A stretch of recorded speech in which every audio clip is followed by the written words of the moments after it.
Guys আপোনালোকে যদি পিঁয়াজ নহৰু নোহোৱাকৈ এটা তৰকাৰী বনাব খোজে আৰু এই গৰমতো এইবোৰ কাটিবলৈও মন নাযায় তেতিয়াহ'লে এই ৰেচিপিটো ট্ৰাই কৰিব, খাবলৈ কিন্তু হেভি মজা। মই এয়া সৰু সৰু মিহি দীঘল বেঙেনাকেইটা এনেকৈ ধুই পেলাই ওপৰৰ পৰা এনেকৈ কাটি বাছি লৈছোঁ। তাৰপিছত এনেকৈ মাজেদি ফালি পেলাই গোটেইকেইটা এনেকৈ কাটি লৈছোঁ আৰু ভিতৰত এনেকৈ নিমখ ছটিয়াই লৈছোঁ। গোটেইখিনি এনেকৈ ছটিয়াই পেলাই এটা ছাইড কৰি থৈছোঁ। তাৰপিছত অলপমান বেচন লৈছোঁ আৰু গুড়ি মছলাখিনি এড কৰিছোঁ, নিমখ দিছোঁ। তাৰপিছত অকণমান গৰম মছলাও দিছোঁ। এইখিনি ভালকৈ মিক্স কৰি অলপমান পানী দি পেলাই এটা পাতলা বেটাৰ বনাই ল'ম। পাতল হ'ব বেটাৰটো, ঘন নহয়। তাৰপিছত বেঙেনাকেইটা এনেকৈ ডুবাই পেলাই তেলত ফ্ৰাই কৰি ল'ম।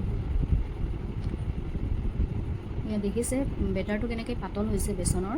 এতিয়া মই এনেকৈ ফ্ৰাই কৰি লৈছোঁ বেঙেনাকেইটা।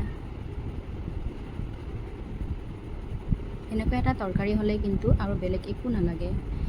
এতিয়া বাচি যোৱা তেলখিনিৰ পৰা অলপমান তেল মই আঁতৰাই থৈছোঁ, যিহেতু তেল বেছি হৈ যাব। তাৰপিছত ইয়াত গোটা জিৰা কেইটামান দিছোঁ আৰু দিছোঁ জলকীয়া পাউডাৰ। তাৰপিছত পানী অলপমান দি পেলাই ইয়াত মই স্পাইচি মছলাবিলাক দি দিছোঁ আৰু যে বাচি যোৱা বেটাৰখিনি আছিলে বেচনৰ, সেইখিনিও মই ইয়াত দি দিলোঁ।